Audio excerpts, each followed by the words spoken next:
Yeah, you came to UCR, started doing some research, started making things. Yeah. But how did you and Val meet, and what came of that relationship? Yeah. I guess I can kind of tie into that one. Yeah, that's good. But I talked enough. I'm good. No, you got a lot more talking to do, man. No, but the kind of the way that me and Ethan met was, obviously it all started with Free Logic Media, what we were doing. But while we were working with artists, obviously Ethan was producing music for artists, we were doing the marketing for artists. And then I actually came to EARS, which is on campus, the UCR facility. The Experimental Acoustic Research Studio.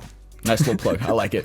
But I went to EARS because one of the bands we work with, obviously Delfino Squared, had a little performance there.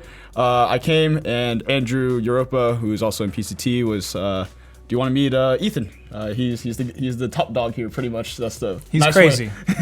And Nice PCT way. is Phi Chi Theta, by the way. Just Another nice plug. Another nice plug. Andrew Europa is also the current president of the EARS student group. Okay, there's enough plugs no. there. But what ended up happening was me and Ethan started talking, and obviously Free Logic Media kind of fit the one part that Ethan wasn't doing, and then Ethan fit the one part that Free Logic Media wasn't doing. So it kind of perfectly worked. We had literally the first conversation we had like a nice 2-hour kind of like heart-to-heart conversation, to be honest. Yeah. Like the first conversation we had was we talked about people we've gone to business with, what kind of people we want to go to business with, and what do we expect to have a relationship of people we go to business with. Yeah. And because of that conversation, both of us were really realistic about, like, we don't care necessarily if you have the best talents in whatever space you do, but you have to have a good heart. So that was the main conversation we had. Number one thing. And I think that's kind of where it kind of sparked, because after that we were able to work on projects, and even if both our time constraints were really hitting us, we at least can have honest conversations with each other and like push things forward. So from there, obviously, we started the show Acoustic Haven. That was really cool. Obviously, Free Logic Media, Victoria Media, and Edge. Big shout out to Free Logic and Victoria Media. Man, you'll plug in everything. What I have to do.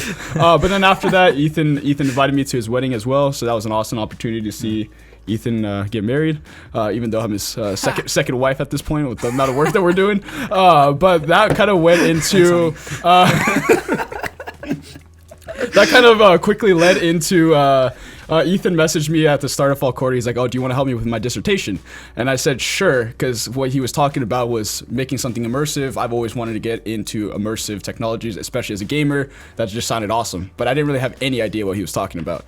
So at the very end of November, he's just like, "Oh yeah, so this is what we're working on, and we're going to present to get prototype funding." Still had no idea. And then that was the first time he told me about tactile audio, and I was just like, "Oh, that exists. Never heard of this in my life." So we started working together, made the pitch, and Paulo was the one who presented it in front of the board to get the prototype funding. At that time, we honestly had no idea what was going on, because it was a week of me learning this technology. Ethan's been dabbling with a while, but there was no like actual market viability. It was just a concept.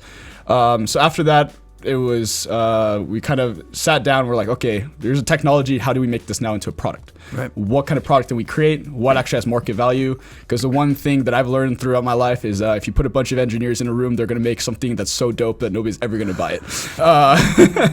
But having kind of a complementary skill sets, that quickly kind of built the relationship, and that was pretty much the origins of Edge Sound Research, which led into the opportunities that we have had in the last couple months.